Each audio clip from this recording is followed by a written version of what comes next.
Everybody, welcome inside the Yellowjacket Sports Center update. I'm Chris Curtis here, joined by the king of the broadcast for Yellowjackets, Billy Quinton. And Billy, I know a lot of Yellowjacket fans might have that hand on the panic button, but not so much. There's only 2 games in right now. No. First of all, not King, Baron. I like Baron. But no, don't worry about that. Don't take your hand away from the panic button. Get off the ledge. Everything's fine. Let's remember that Rockwall opened up with possibly the toughest non-district schedule in Texas, going against Denton Ryan, and of course Euless Trinity on Friday night. A lot of good things happened in that ball game. We got the running game on track with 116 yards rushing overall as a team, 188 yards passing. Nice big touchdown pass from Will Reed to Caleb Broach just before half. Rockwall hung in there, and that offensive line did much better than they did in that first game. Had a couple guys step in. Austin Mullins, Justin Childers stepped in a little bit and got some playing time, did some good things, opened up some holes. So. And of course the defense again for the second straight game looked pretty good and got some penetration, made some plays. So all in all, pretty good outing. It's a loss. It's tough to be 0-2, but again, it's non-district, and the real important ones don't start for a couple more weeks. And of course, Euless Trinity coming off that great upset in the first week of the season, upsetting the #1 team in all of the nation. Did you see a little bit of anxiety maybe for the Rockwall Yellowjackets going to this game, or do you feel like this is a team that, and of course to me it seems like this team really just, they love the limelight, they love the spotlight, and they wanted to give it a go, and sure enough the score reflects 41-16 against Euless. But overall the game impact, they played really well in this game. Yeah, they did. And no, I didn't see any anxiety as far as who they were facing. I think this team is used to being in the spotlight. They got another game coming up this week at AT&T Stadium. They played there previously, played at the Cotton Bowl, played in some big games.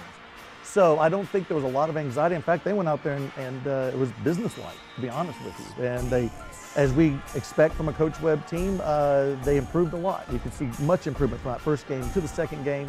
And that first drive, they took it right down the field, a couple big plays, and got a 36-yard field goal, the first field goal of the year for Viquez, and everything seemed to get on track. The problem is against these type of teams, as it is for a lot of schools, and they play teams like Euless Trinity, is the depth. And once you start, Euless Trinity can just rotate guys in there that would be starting on a lot of other teams that's second or third string on their team. So they start rotating, they don't get tired. And eventually, as you see a lot of these games, as we got into the second half with Rockwall, a lot of guys get tired, and our depth is not as strong as Euless Trinity. And that's the key for teams like Trinity and South Lake and Allen to keep winning. But all in all, Rockwall had a very, very good showing. And of course, Billy, the goal here for Rockwall is to take that next step in football life, essentially, is become a team like an Allen or a Cedar Hill or a Katy, to kind of have that depth going on. But of course, Coach Webb has to be happy with his team's effort this past Friday night. Let's hear what he had to say against his team's 41-16 loss to Euless Trinity. Well, we did a lot of things really well. When you play a team like Trinity, the only way you're going to beat a really, really good team like Trinity is to play really a flawless game. And I think about 90% of the game we played really well, both sides of the ball. We really won in special teams. Unfortunately, the other 10% of the time for us on Friday night, we made some catastrophic mistakes in terms of turnovers that you can't really make and beat a team like Trinity. And of course, going to this Euless Trinity game, we were worried about the rushing attack for Euless Trinity. They racked up 337 yards on the ground. Is that something Coach Webb and company is going to look at as we continue going on through the season and try to slow down that run game, try to keep this team in games? Sure, I think so. Of course, you don't want to give up that many yards rushing, but let's remember there was, I'd say, at least 3 big, long runs that were given up at some point.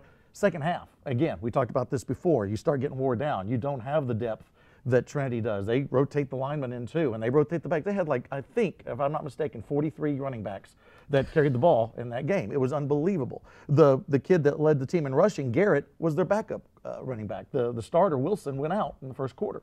He comes in, gets over 100 yards rushing, gets 3 touchdowns, I believe. Outstanding performance. So I think, of course, something you want to work on, but you also look at all the positives, and there was a lot of big plays. That first series that Trinity had, Rockwall dropped them for losses on 2 of the first 3 plays. So all in all, still a good outing. Things to work on as usual, but you know, that's something that you can look at when they play Horn. Well, let's hear from Coach Webb on his rushing attack and how he plans to slow down Mesquite Horn. Well, Mesquite Horn is a really good team, and they've got a lot of talent. They do a great job with the talent that they have. And, you know, offensively, they're really loaded with skill players. They've got a tremendous quarterback. They've got a tremendous core receivers, and they've got a really athletic running back. So trying to contain them is going to be a tough task. They've scored a lot of points through the first 2 games. But defensively, they're pretty big, similar in size to the 2 teams we just played. And, you know, they're very athletic in the back end. They've given up some points this year, but they've really been kind of hard-earned yards that they've given up. nobody has really moved the ball with any kind of consistent regularity against them so far. They've given up some big plays. So we've got to make sure that we execute well offensively. We've got to make sure defensively we keep them in front of us and we do a great job of tackling. And of course, you can catch that game this Friday night. It's the Rockwall Yellowjackets for the Mesquite Horn Jaguars. There's an 8:30 kickoff a little later in the day. The Heath Hawks play at 5 o'clock over at Jerry World. So hopefully Yellowjacket fans get out there and support Heath, and then stick around for what's going to be a good one at 8:30 against Mesquite Horn. It's going to be fun. It's always fun. And as you mentioned, we're going to get out there early to watch Heath and Garland, see what the Hawks have to offer. They've had a good season so far. So it's going to be great to see them go against a 6A school that is a pretty good ball club. So they'll show a little bit of a test there for the Hawks. And this will be one thing I want to make a note of. This will be audio only for this ball game at AT&T. We won't have the video because of what we talked about, our vantage point.